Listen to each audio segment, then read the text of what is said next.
What happens when you look at creativity through the lens of therapy and vice versa? You have creativity in an ever-changing world with Dr. Judi Blume and Richard Skipper. In every episode, they come together with amazing artists who prove that with just a little ingenuity, we are all creative beings and that the gifts lie within despite the challenges of the outside world. And now, here are Dr. Judi Blume and Richard Skipper. Happy Thursday, stranger. Hi, Richard. How are you? It seems like it's been forever. It's been a month since you and I last saw each other.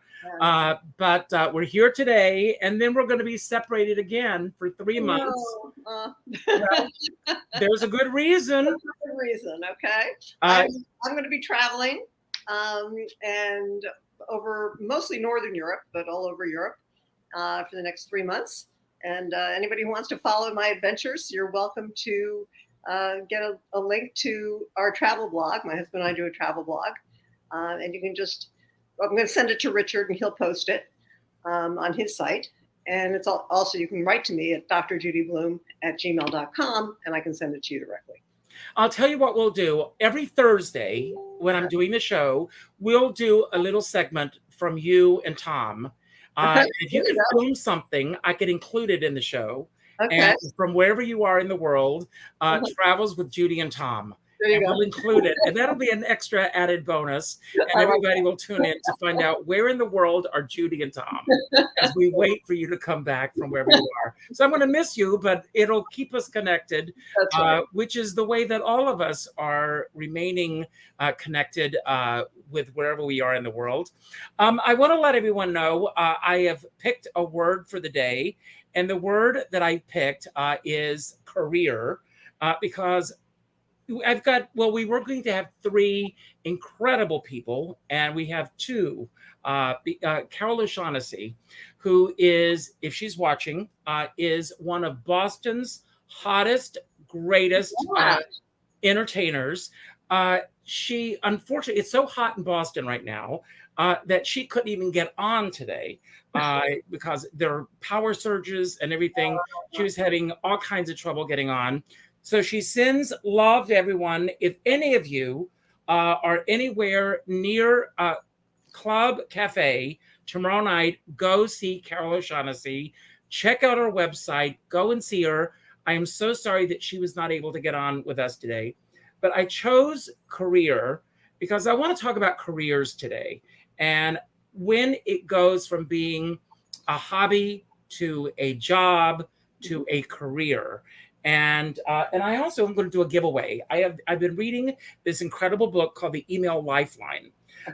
All of us are so caught up in emails and social media and everything that this book is really helping me in terms of streamlining my email and everything. And that's going to be my giveaway today. So if you respond with #career, you may win this book. I'm going to give one away today. But I want to ask you, at what point in your life did it all become a career for you? And I know that you've had several careers. I've had several careers, yes. So let's talk about you before we bring our first guest on. Okay. I was very fortunate in that as soon as I started working in television news, I became really successful, really young, really early. So it became a career for me very quickly. It was something I decided to do while I was in college, and I was graduating and had no idea what I was going to do with my life, except I wanted to get out and change the world, of course.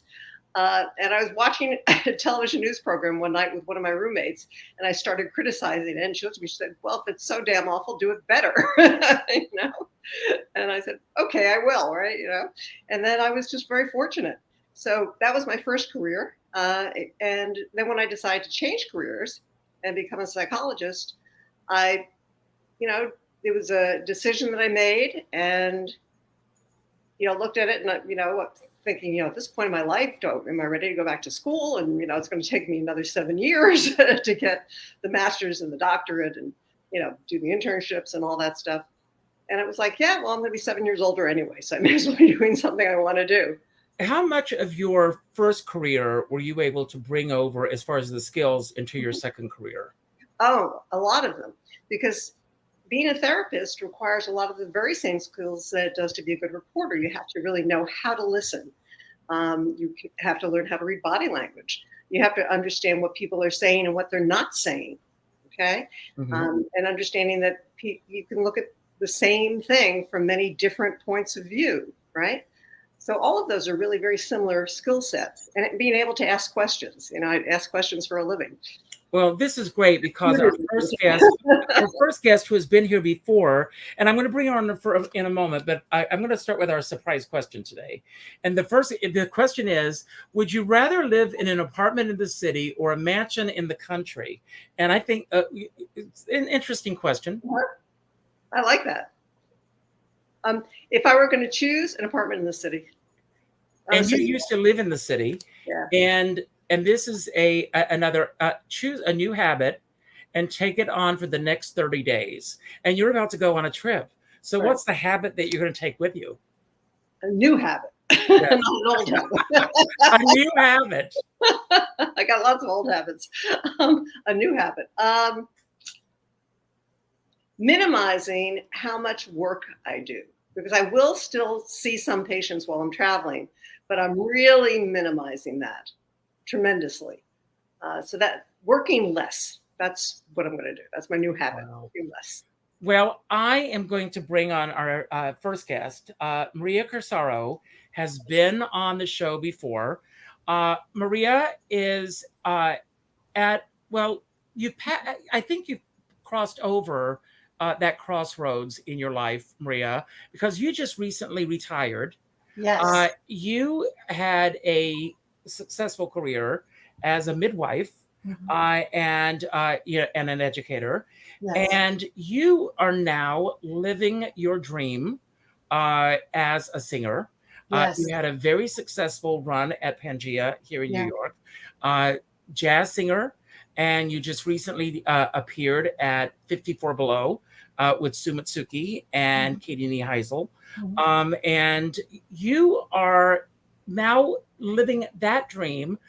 I want to ask you the same question that I asked Judi, and welcome to the show, first of all. Great to be here. When did it all become a career for you? The first career I had, well, it's interesting because, my first undergraduate degree was in theater. So I graduated, and then I just, began to work with this group, this off-Broadway group that was already established. I didn't have to audition or anything.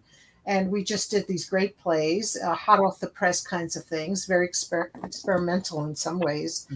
And it was great. And then when they disbanded, I thought, well, I went on some auditions, and I thought, well, I don't think I can do this. And I wanted to have more control. So I went back to school, became a nurse midwife, got my doctorate eventually after my master's of public health and master's in nursing. And it became a career when I decided that my heart was in it. I think the joy factor, it turns work into something else. It's not work. It becomes, and I don't even know what career really means, but it becomes part of one's life, part of my life. And how I distinguish parts of my life, the lines blur.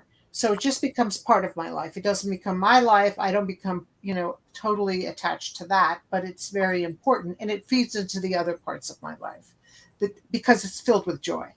So that is the key factor for me. And now returning to performing has now been my joy. And so that is something I'm really grateful for. That I've now rediscovered it in a new way because I'm really focused on jazz, and it just is a passion. It's really a passion. Yeah. So I don't know if that answered your question, but of course it answers the question. I think that you go down different career paths until you find where do you feel that this is where you've always belonged? I mean, not that you didn't belong where you were for the last, how many years were you in your other profession? Well, I was a clinical midwife in different settings for 32 years and an educator that overlapped with that for 15 years. I was an assistant professor of nursing at Columbia. Yeah.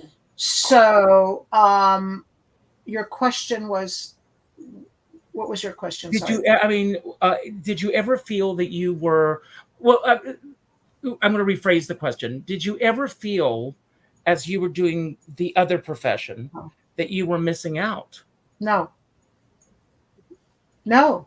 It just was, it's so interesting the way it happened. It's sort of like, you know how people talk about soulmates, like there's only one soulmate. You know, I don't believe that. I think there are, you know, lots of people that you connect with at different times in your life. And I think this part of my life is similar to that. You know, I was 100% in it, didn't think about performing, didn't miss it, you know, said, yeah, that was nice, but I was focused. And then things shifted. And then it was like, aha, you know, hi, lover. Well, I'm going to ask what may seem like an odd question, considering what the last 32 years of your life were like for you. Mm-hmm. But what were the skill sets that you learned over the past 32 years that are helping you now with your career as a jazz singer? That's a good question. And I don't know if I can answer it right away. I think my ability to concentrate, to focus, to take in information, like learning a new difficult song, you know, being in a difficult obstetrical situation, deciphering, you know, what to focus on first and prioritize. I think those are skills that, you know, you pick up in different places, in different parts of your life and in your work and in your careers. So perhaps that is, but it's, and as an educator, well, this is good. As an educator, you know, I love teaching. So so being in front of a group of people and being able to explain through storytelling, which is what I do in my shows. You were at my show. I feel very comfortable doing that. Like there's no part of me that goes, oh, you know, I don't know how I'm going to say this, how I'm going to interpret this, how I'm going to express myself. I don't have a problem in that respect. And I think it's because of the connection between performance, education, teaching, and coming back to it. Yeah. Now, I want to bring on our next guest, but before I do, Judi, do you have anything that you want to say? No, I'm just wondering, Maria, you know, as a former midwife, what your reaction was when you heard about what happened with Roe v. Wade. Oh, wow. You know, just hearing that strikes a deep, deep core, my deepest core, because I was around during, you know, all of that time of the women's movement, the second cycle of the women's movement, and all of the feminists that came before me on my generation that worked so hard for family planning rights, women's rights, and all aspects of life.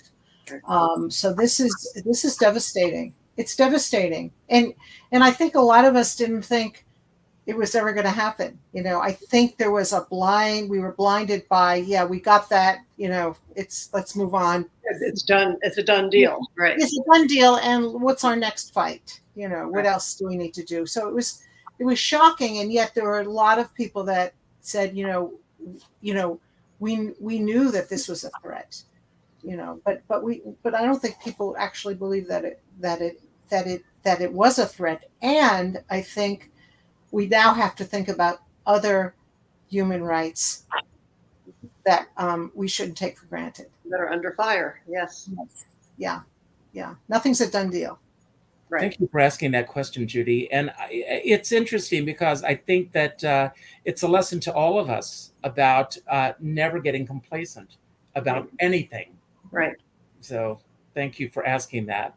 So I'm going to bring on John Fisher, and I am so excited that John is here. And John, before we talk about you for a moment, John and I met under very unusual circumstances in San Francisco many years ago. And John, I think we met twice under unusual circumstances. So if you want to tell everyone how we met years ago, and then how we met each other just a couple of weeks ago, and then tell us about what you're working on right now and your story, and then we'll go into the interview. Well, thank you for having me, Richard. This is great.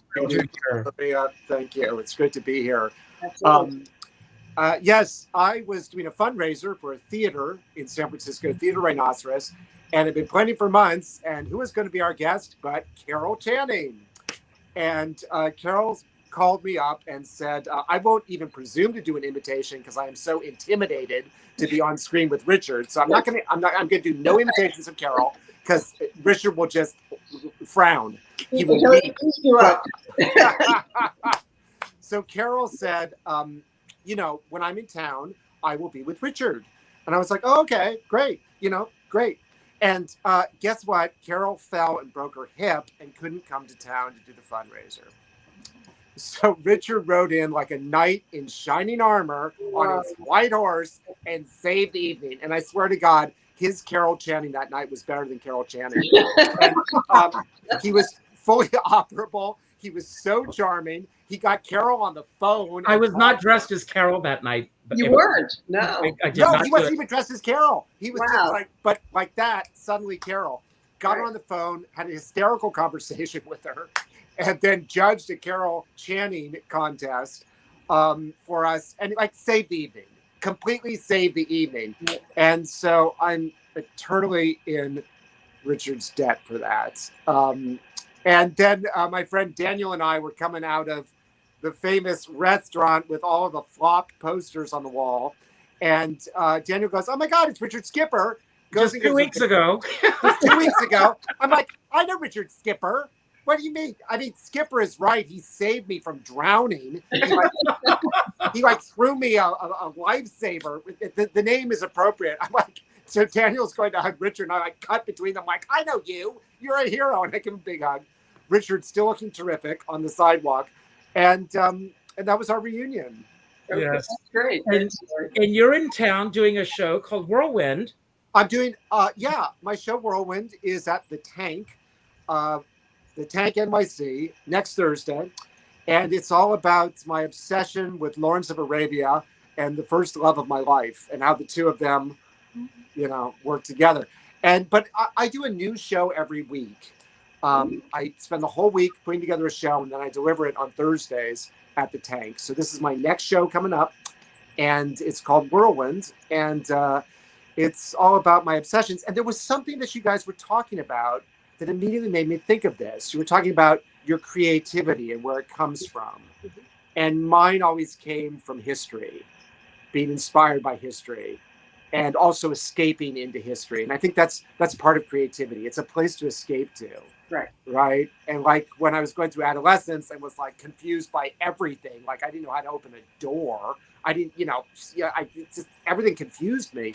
I was like, I'm just going to escape into history. So this is one of my first obsessions was Lawrence of Arabia.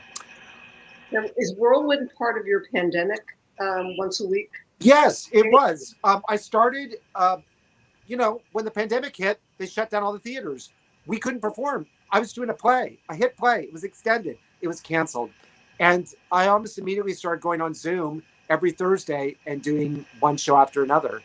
And I first it was friends following me. And then that was the great thing about the pandemic. I had somebody watching in France. I was like, what? This is I had never been on Zoom before in my life until the pandemic. It was again, like Richard, it was like a lifesaver. I don't think a lot of people had. I have never been on Zoom before. This to me right now, 4 years ago, I was like, what? That's insane. What we're doing right now. And now it's I love it. The boxes, the Brady Bunch boxes. I love it. Right. And it's become a whole, and I still do in person. I love seeing people. It's like running into Richard. I mean, that still means something. I'm not like, I don't live in fear. I'm not like hiding out from monkey paw, monkey breath, or whatever it's called. I'm not, I go out there still, but this is kind of wonderful. It brings us together, right? And Judy's traveling, and we get to follow Judi. It's kind of a miracle. That's right. So, how many are you up to in your pandemic series? It's 91. Wow. Yeah, 91. Wow. Yeah, and so most of them were online, but since coming back to New York, they've all been hybrids. So they've been online and in person. Right. And the audience wears the mask. They wear a mask, and it seems to be okay. I've seen a lot of shows with a mask on. I can still breathe. It's fine. I can still laugh. I can still cheer. How large is the tank? It's 98-seat theater, so it's a sort of a classic off-Broadway theater. It's a great space. It's got the best name in the city. I love the name, the Tank. Tank is great, yeah. It's perfect for somebody obsessed with history, right? Tank. I mean, it's like, right? It's right there. But it's so interesting to me. And it's interesting to me talking about careers. You guys are so lucky.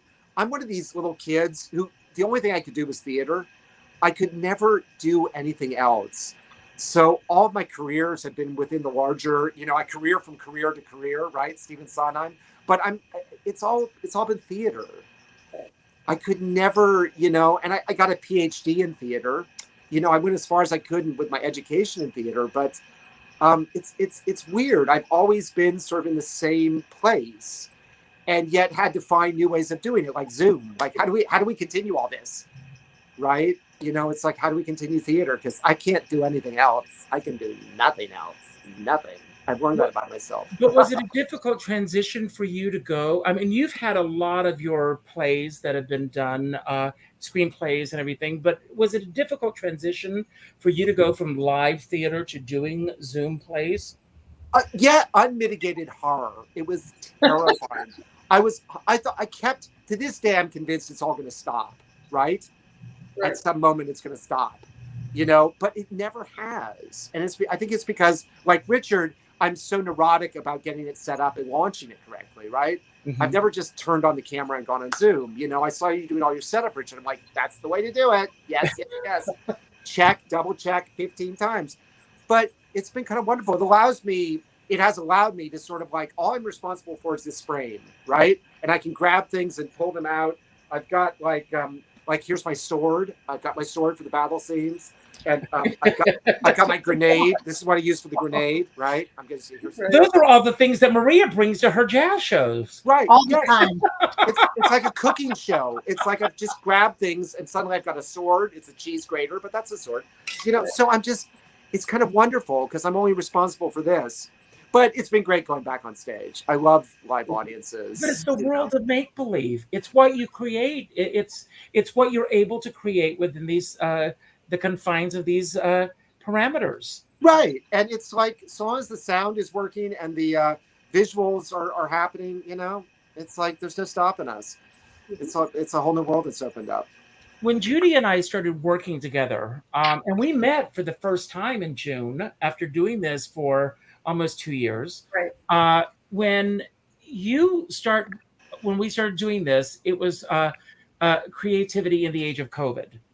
And then our hope was that COVID was over and we were going to move on, and we wanted to get rid of the word COVID.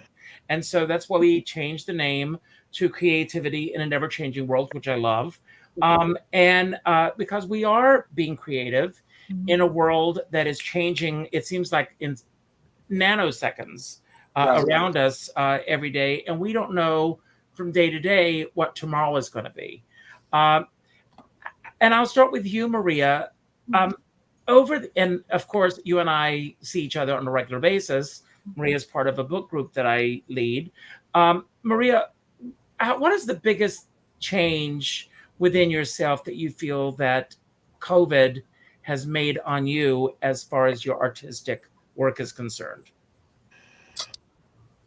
Well, I think, I think I know what I I don't want to do. So, as a just a human being walking the planet, it's kind of like, and I've heard a lot of people say this, it's prioritizing, so it's not so much even myself as a performer, but maybe it is because it's the choices that I've decided to make.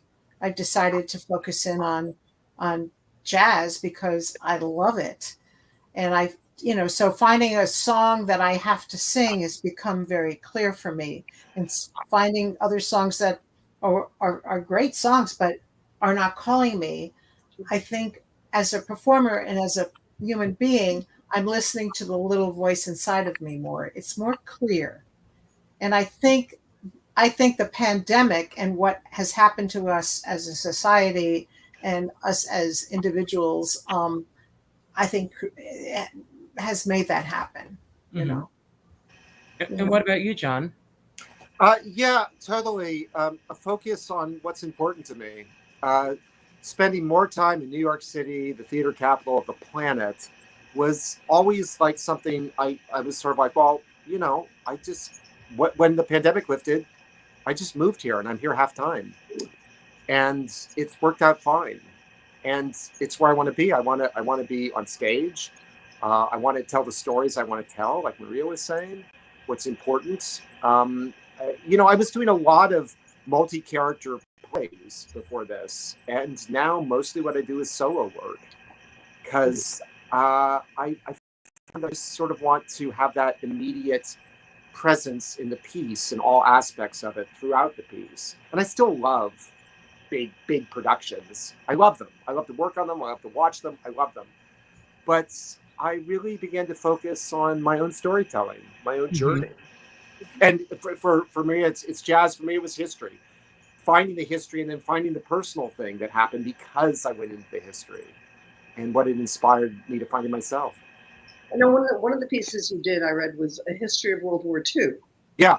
So how did that fit into all this? How did that inspire you? I think that I discovered a relationship with my family, with my brother especially, watching old World War II movies. And then we would go out in the backyard and recreate them. We recreate the battles. And it was a whole journey about me and my brother finding each other and discovering this fun thing that we like to do together. Because until then, we just hated each other. We were like, a cat and a dog that have to cohabitate. We just like detested each other. It's like every time we walked by, we like start beating on each other because we just, and then suddenly we were buds, and then we drifted apart, and never really reconnected in that way. And so that was like telling that story through our journey through movies, and my growing awareness of just how I was getting too obsessed with generals. I thought generals were like too cute, too hot, too sexy. I'm like, this bizarre adolescent obsession I had with generals in uniforms. I was like, and sort of making fun of myself. You just like a man in a uniform. Oh, but that hasn't changed. Yeah, I mean, many uniforms are great, but when half of them are Nazis, that's a problem, right? Yeah, right. No, that's the wrong, it's like Maximilian Schell. Wrong uniform. Yeah, the wrong uniform. But that's the problem. The Germans had the best uniforms. I mean, they always like ironed their clothes. I mean, right? Yeah, there was a very Americans were always rumpled, because they were like actually working. But Germans, they were like going to dinner parties and having cocktails, and then they'd like right. I mean, the Germans were European. They were continental. They were just like they were dancing. And so that I think you watched Casablanca too many times, John. And Hogan's Heroes. Oh, Right. God. Yeah. The Nazis are just silly, stupid people. They're just dummies. It's like right, it's like safe Nazis. Yeah. Well, that was Mel. That was Mel. I want to say Mel Blanc, and it's not. But that was his idea, to do that. Yeah. It was like, make the Nazis safe. It's like, no, they're not safe, right? But I adored Bob Crane. I just thought he was like, that's how I wanted to go through life, with that attitude, just like, wicked, evil, solution solver, but always acting dumb, Mel Brooks, thank you. Mel Brooks. I was thinking Mel Blanc, of all people. Thank you, Danielle. Senior moment here that I'm having. You've got me so confused about everything. Different Mel Blanc, Mel Brooks. Thank you. So, I mean, were you doing a lot of solo work prior to the pandemic? No, I did like 2 solo shows, and I just did them, in different places. I did them at Pangea, I did them at Theater Row, and I was doing them here and in San Francisco, and then I just got onto this doing a new show every week. And I start out using notes. I would refer to notes, and by, and I was like, I'm going to keep doing this till the pandemic ends. And then at about week 20, I'm like, oh my God, it really isn't going to end anytime soon. And then it just became my life. I just stopped thinking about it. And every time I got sick of reading about Trump or whatever, I had a place to go, and that was rehearsal.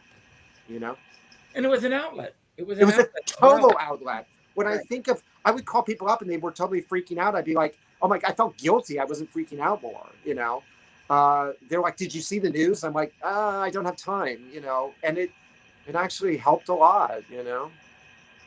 But don't you think that was a healthy way of processing what was going on? Absolutely. It was a great way of structuring my week. I only gave myself 1 day off, and then I could totally like freak out on everything and like binge eat and, just like not sleep. And, I could totally just let it all go. And then I had to get back to work, Yeah. You bring up a very interesting point. I just watched an incredible documentary on A&E about Black comedians. I don't know if any of you saw it. And it was very interesting. And they were talking about Richard Pryor when he first started out. He was very straight-laced and was and really towed the line. He didn't want to offend anyone. And then he, really got to the point where he said, the hell with all this. He was getting sick and tired of being told what he could say and what he could not say on stage. And then when he did this thing where he set himself on fire, that really changed who he became on stage. And he just really went out there and became his, if you will, his authentic self on stage.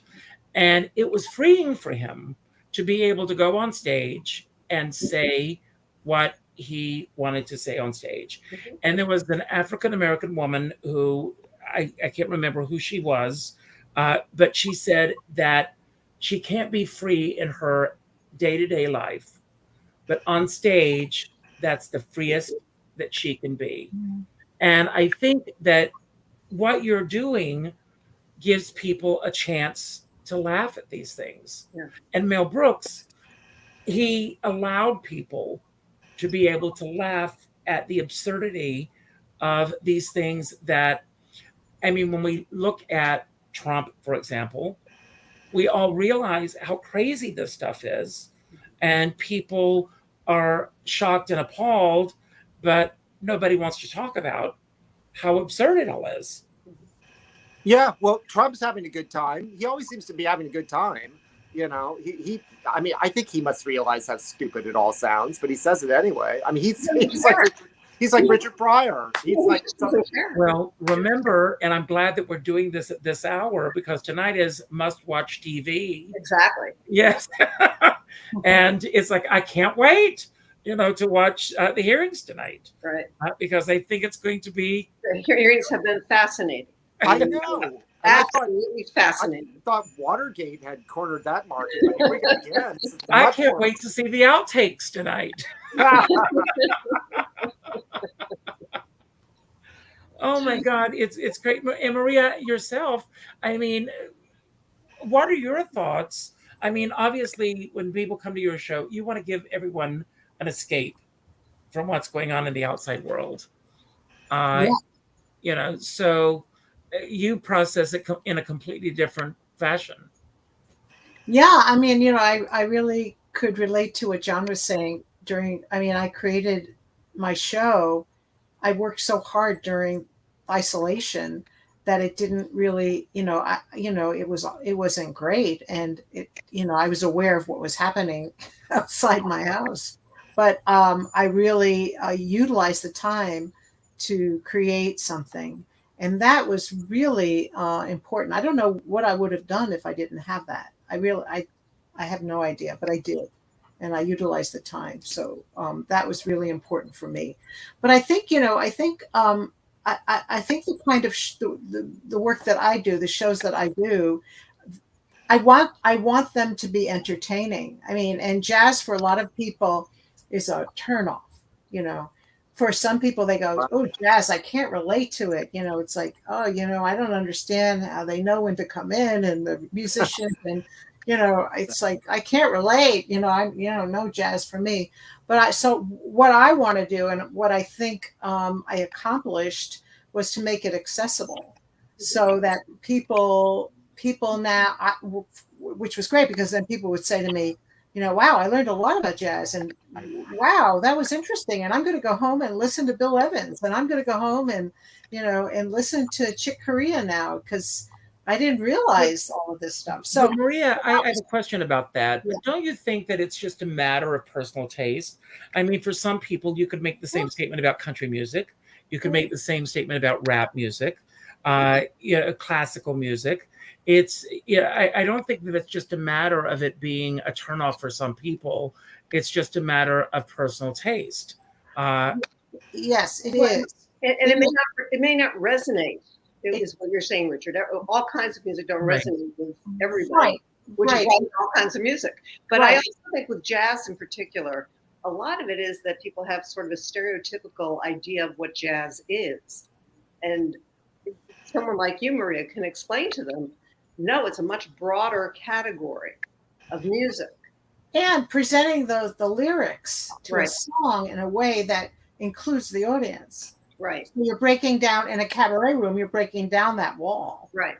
So you're including people in the experience, as opposed to, we're on stage, we're a trio with a singer, and sit back and relax and enjoy it. And for some people that's difficult, and they don't, they're not attracted to that music anyway. So but my whole idea is to break down that wall and to make it more personal and accessible, so people can see it in a new light and feel like they're being included in the experience. Right. So I think one of the big attractions people have to rap or country or rock is that they can sing along with it. It is interactive in that way. Right. But I find with jazz that jazz is can be the most impressive vocally, that the singer can do things that you can't always do in other forms. That's what brought me into jazz. I'm so far from jazz. I was that was the last music I came to, right? Because I was like, jazz? What? No, there's no structure. I don't know what's going on, right? Right. And then I heard some really great jazz singers it's like channeling. It's like speaking in tongues. It was amazing to me. Yeah. I never heard that from a voice before. And I felt like I was the moment of creation, right, Maria? It's like you're there. It's only happening for you, for that audience. Yes, it's so true. It's really, really true. And, because the voice is an instrument, as part of the ensemble, John, I want to ask you, how do your audiences find you? Do you mean... How do they find you? Do you have a built-in audience who come week after week? Oh yeah, I tend to work from a core of people, and then they start bringing other people, but I also have people just sort of find me, and they come, and I put the tickets out everywhere, like on Gold Star, like on half-price ticket platforms. I just want people to come. I don't want them to be like, oh, it's too expensive, or it's too this or too that. And I have just an incredibly wonderful mix of people, and also it's become a great way to see people I haven't seen in 30 years. Like people are like, I saw your ad. I'm like, you're kidding, you're here. I haven't, and suddenly I'm talking to somebody I never thought I'd see again, and all these memories come back. So it's just some, so it's kind of wonderful. It's a great way to connect with people. but I put out everything, you know, I spread the word wide and far, and people come to me, you know, but a lot of the people are repeats. They're coming back to see a brand new story, you know. And Maria, what do you find for yourself is the hardest obstacle for you to overcome in terms of building an audience in today's world? I mean, COVID notwithstanding, I mean that's an issue by itself. Yeah. But in terms of building an audience in today's world, you know, there's so much talent out there. There's so many opportunities for people to see wonderful, you know, music and dance and theater. And so I think it's hard to attract people. And that's what I'm trying to learn now. Like, how do you attract people that don't know you, you know, that don't know you, that aren't friends and family, that, you know what I mean? You put your stuff on Facebook and then it's like the same people come, which is great. I love them. You know, we all support each other.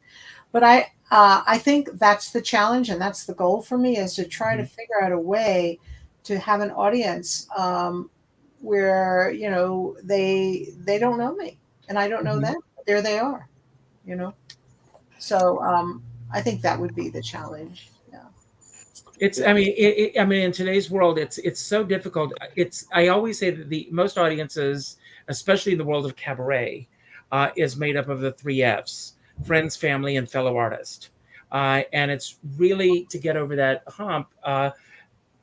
John, in the world of the Tank, do they do a lot of marketing themselves? Yeah, they do. I found that working with a theater that has sort of a robust audience is really quite wonderful. You begin to get their audience. So it's not people necessarily just coming for you. It's people coming for that theaters. Right. And it's a little bit different because they're not like friends. So it takes them a while to get you. I find that you can spend 10, 15 minutes with them sort of getting your rhythm, you know, and sort of what you're about. So there's like an adjustment, but it's really quite rewarding. And of course, they, you know, my show is very much like the shows that are done at these places. When I was at Pangea, it wasn't, because that's much more cabaret and I'm like much more solo theater. So it was a little bit of an adjustment. You know, this guy's not going to sing. What's he going to play? Where's his instrument? What's going on? There's a piano up there. Play your piano. Come on. Why is he just talking, right? Yeah, he's just talking. What's going on? You know, so I try to, with my horrible voice, sing some songs and things like that, just so they know they don't want to hear me sing. But it does make a difference to work with a theater with an established audience. And those, in a way, that's the great way to get over the hump of the 3 F's, as you say. And, you know, I've got a couple theaters I work with, but of course, you know, they can't produce me all the time. So then I do things online. I do things in smaller venues. And yeah, but you're right. That's the leap. Well, we're going to do some, go ahead. I'm sorry. Were you saying something? We're going to do some wind down questions, and I'm actually going to bring this up so that everyone can respond with career to get the email lifeline. And I'm going to start with you, John, and I want to ask you, are you really good with your email list? And if so, how do you utilize email in terms of building your audience? With my email list? Yes. And do you have a newsletter that you send out? Yeah. Okay. Here's my big secret. I e-blast far too often. I don't abide by any of the old rules. You know, once a week, once a month. I just like blast all the time. And I figure if people drop off the list, they were going to drop off anyway. I oversaturate. I'm sorry. I know that's very American to just like totally overdo it, you know, but I ruthlessly, I just keep loading it with fresh names, and I have a guy who helps me. He's really good at maintaining it. And the emails, it sounds so old fashioned, you know, email, but you know, it really does work. And I also email people individually. I just send out emails saying, hey, and I make them specific. I send out individual invitations, and I make it very specific to that person. Because I do. I love having people come, especially people I know. I love having people come who I know. So for me, it's all about the email, right? And what about you, Maria? The gentleman who designed my website, he really... I love your website, by the way. Thank you. He takes care of all of that for me. So if I'm doing a show or I'm appearing somewhere, I'll let him know that, and he sends a blast out to my email list. So, but I have been thinking about individually sending individual emails to folks, as a strategy. Yeah. Do you have a newsletter or something that you send out? I don't. Okay. I don't. And what about you, Judi? Do you use anything along those lines? Nothing. Absolutely nothing. I email friends sometimes, but okay. Usually like with an article that I'm sending them that I saw or something like that. But no, I don't. And Mitch Morrow, I see that you have hashtag career, but there's a space between hashtag and career, so no space. So do that again. So I asked Judi earlier to choose a new habit and take it on for the next 30 days. So she's told us what her habit is. John, what's a habit that you could take on when it comes to your career that you could take on for the next 30 days? Are you going to check to make sure that I've taken this on? That's my goal. Yeah, I mean, are you going to be like, I don't want to get in trouble. I don't want to have, Maria knows me. She knows that I'll follow up. I'm like, I want to choose something simple so that if you check up on me, I'm going to swing my arm more. I think when I walk, I'm going to try and swing my arm, right? I'm going to scratch my neck more. That way, if Richard checks up, I'm like, yeah, I'm doing it. I'm scratching. Okay, this is what I always want. The habit I want is it's an anti-habit. I want to be less neurotic about every little thing. Just about every, light cue, sound cue. I just want to I want to relax. I want to get the relax habit, which is, just finding little moments of sort of the pleasure of it, just trying to be a little more laid back. Okay.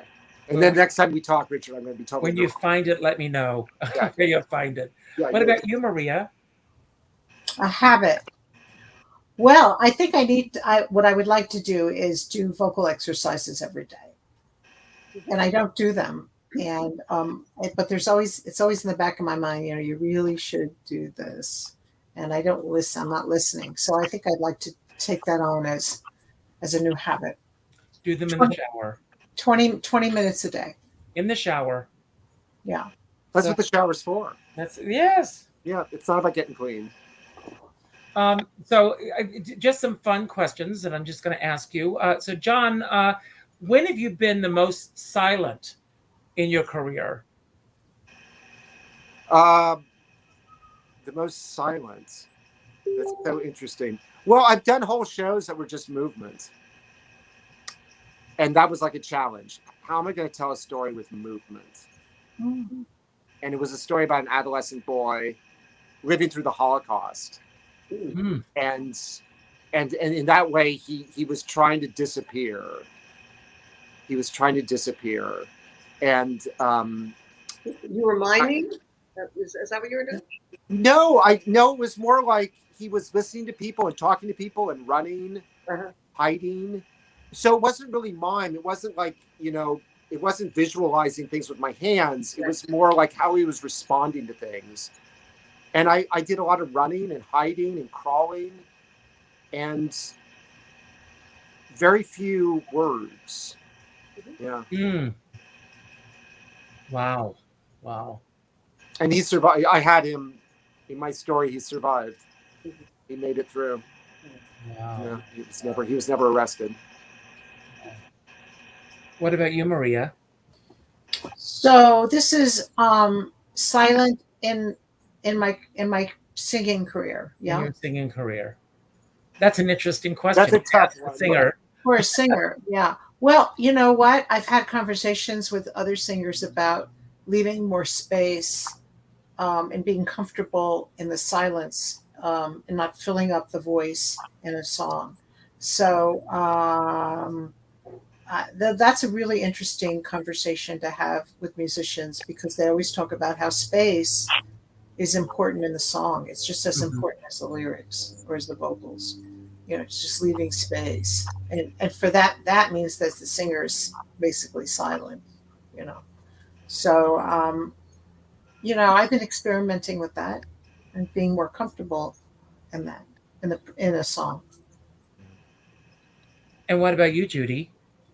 Have you ever been silent in your career? But I guess you have to be, because you listen to your patients. I listen to my patients, but the concept of silence is a really important one. To not feel like you have to jump in and say something. So if my client I'm talking to is silent, right?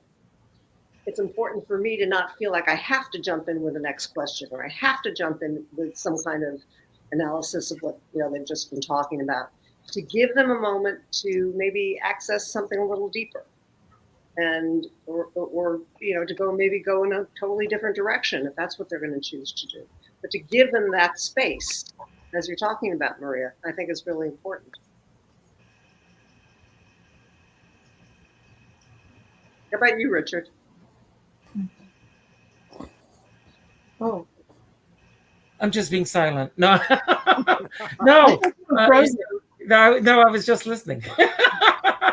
No, it's interesting. I asked this question the other day, and somebody was talking about, being silent in today's world, and moments where we've been silent with things happening around us. I don't know that I've ever been really. I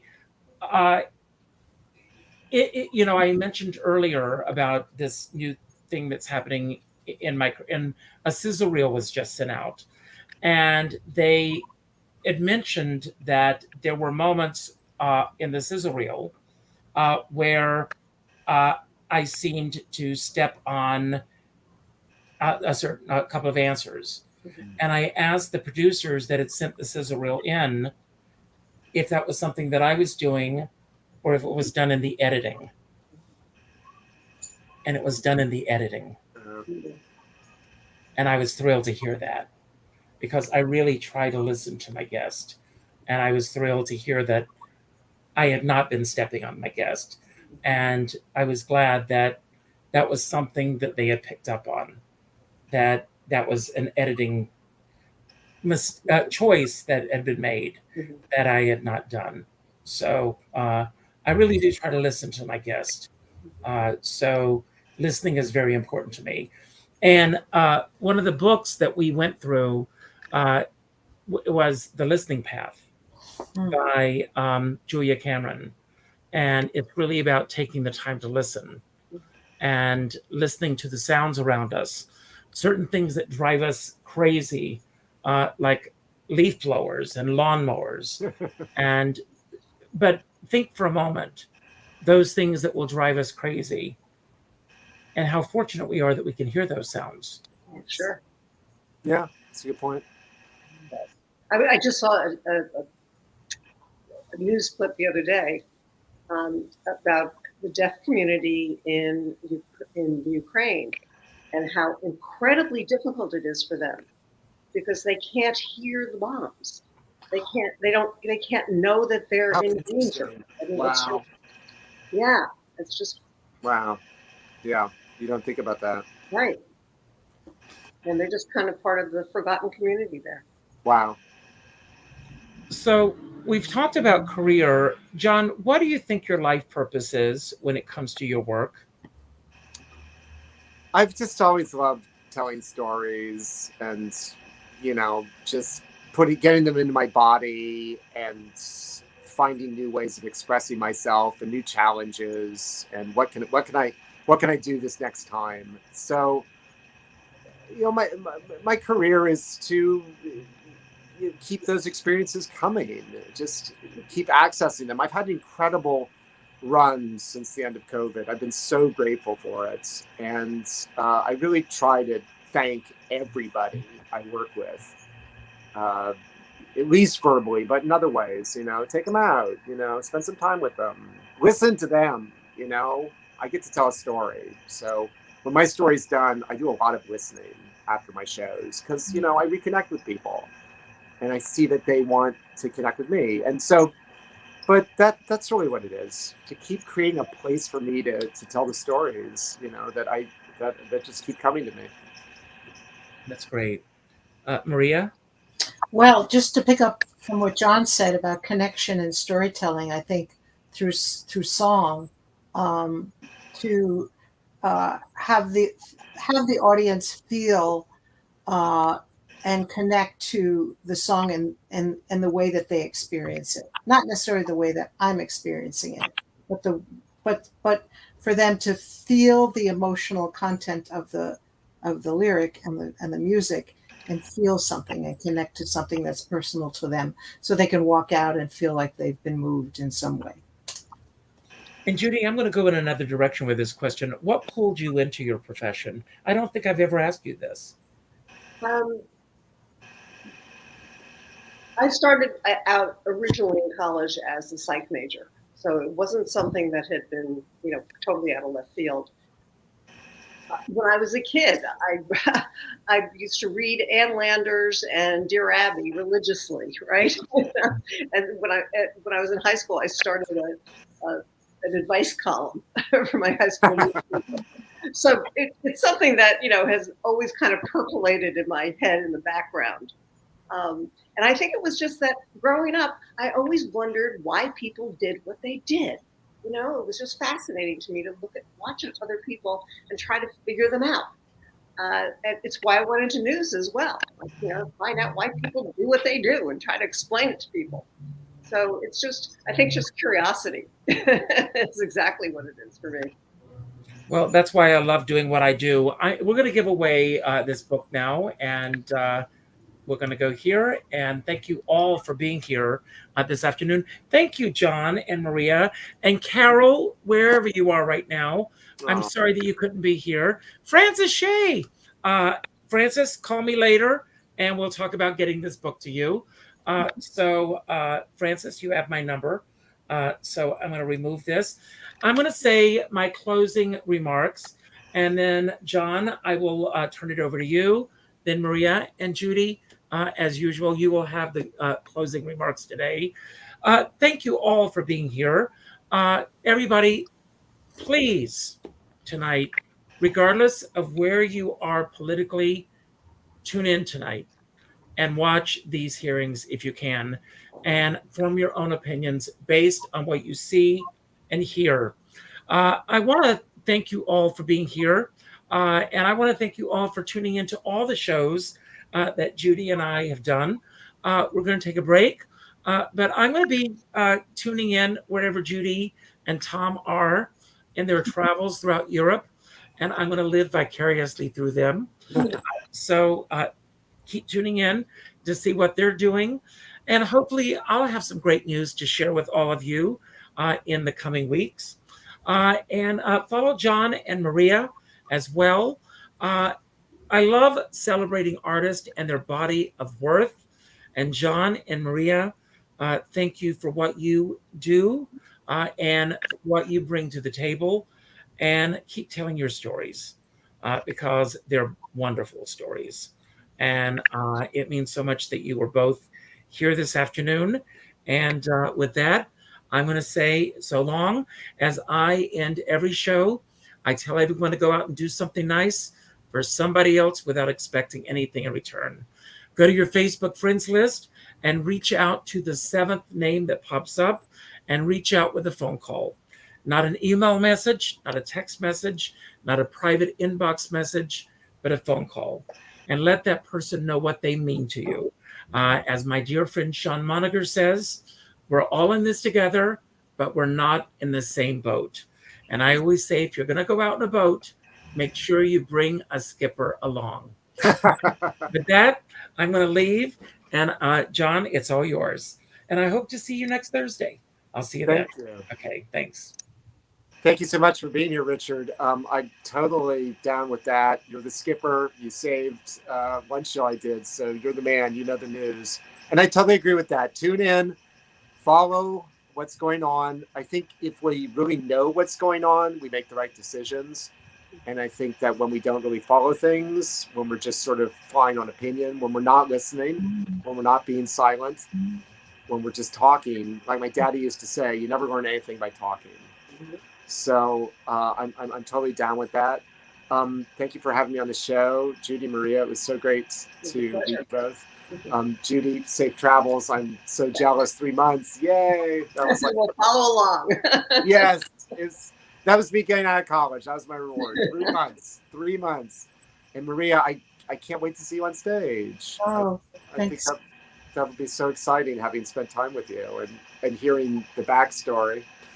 Yeah, the same for me, for you. I can't wait to see your shows and to see you live in person. It's great to meet you. Next time I'm in New York, I can see you both. So. That'd be great. Yeah. So I'll be doing my show, Whirlwind, all about my obsession with Lawrence of Arabia and first love of my life at the Tank. And that's Tank NYC. And that'll be next Thursday at 7 p.m. And you can find out more about it at Tank NYC. Spelled like it sounds.org. Thank you for having me here, Judi. Maria. Take care. Maria? Judy, thank you so much. And Richard, thank you so much for inviting me. And John, so great to meet you. It's been such a pleasure talking about all that we just really covered a lot of things. And I'm going to walk away and think about it all evening. I'm just going to say, just enjoy. Everyone, just enjoy yourselves. Bring the arts into your life, bring music into your life, connect with people in the ways that you find where you find your joy, where you are connected within, so that you can connect to yourself and to connect to others, because really that's what we're here on earth for, I think, is for connection and for joy. So with that, I say good night. Thank you, Maria. And good luck with your show. It's really looking like a long, hot summer, climate-wise, COVID-wise, politics-wise. So we're all going to have to learn how to just stay cool, accept what we can't change, and change what we can't accept. I think that's really important to do. I think it's also important to realize that happiness is a choice. It's not a result. Nothing will make you happy until you choose to be happy. And your happiness will not come to you. It comes from you. Your own attitude defines your life. So look for the good or the lesson in all situations. You can grow from there. Have a great couple of months, everyone. And if you want to follow the travel blog, you can drop me a line at drjudibloom@gmail.com, and I will get you a link. But Richard is also going to be following us along, so you can just follow along with him, and he will post the link as well. And Richard and I will see you in early November. Good night, everyone.